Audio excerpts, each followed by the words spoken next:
বিয়ের পর সংসার জীবন খুব তাড়াতাড়ি কেটে যায়, তাই না?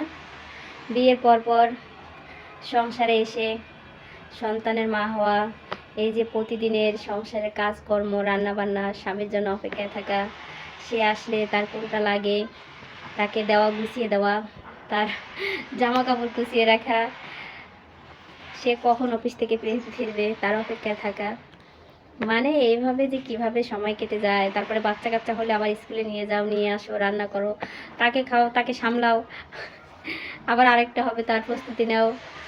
আসলে জীবনটা বড় অদ্ভুত। বিয়ের আগের জীবন একরকম আর পরের জীবন আরেক রকম। বিয়ের আগের জীবন হচ্ছে যে আজকে কোথায় যাব, বান্ধবীর সাথে ঘুরতে, কি করব, কি খাবো, হ্যাঁ এইগুলা। আর বিয়ের পরের জীবন হচ্ছে যে আমার সংসারটা কিভাবে সাজাবো, গোছাবো, সন্তানকে লালন পালন করব, তারপরে স্বামীকে কিভাবে খুশি রাখবো, এসব নিয়ে একটা মেয়ের জীবন। তো দোয়া করবেন সবাই আমাদের জীবনের, আমাদের সংসার জীবনের জন্য, আমরা যাতে আমাদের সংসার জীবনে সুখে থাকি, ভালো থাকি, সুস্থ থাকি।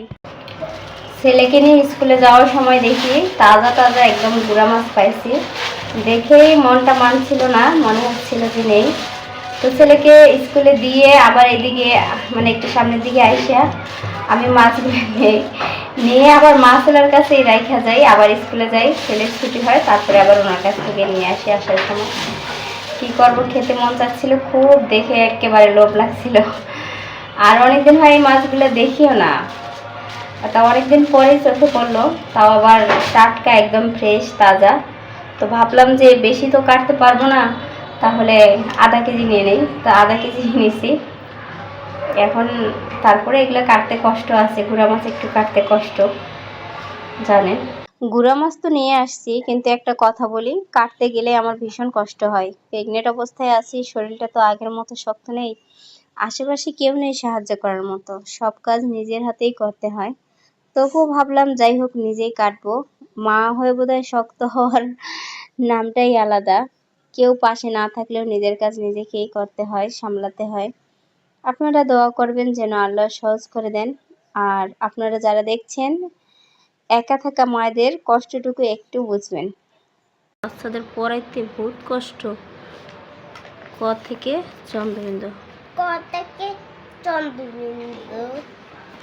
সুন্দর করে লেখবা, লেখা যাতে সুন্দর হয়, ঠিক আছে? আমি তো এগুলো লিখবো, ওইগুলো পরে, আগে এই যে ক খ পুরো শেষ করবে, তারপর না পারে ওইগুলো অনেককে পারামো। এগুলো পরীক্ষায় আসবে,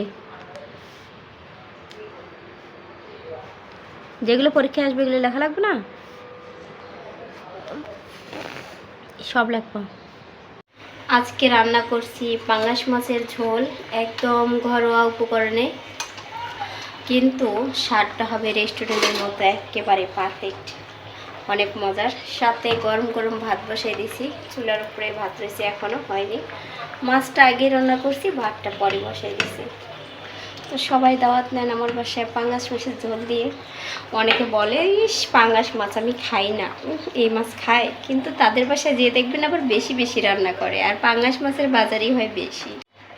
কি ঠিক বলছি?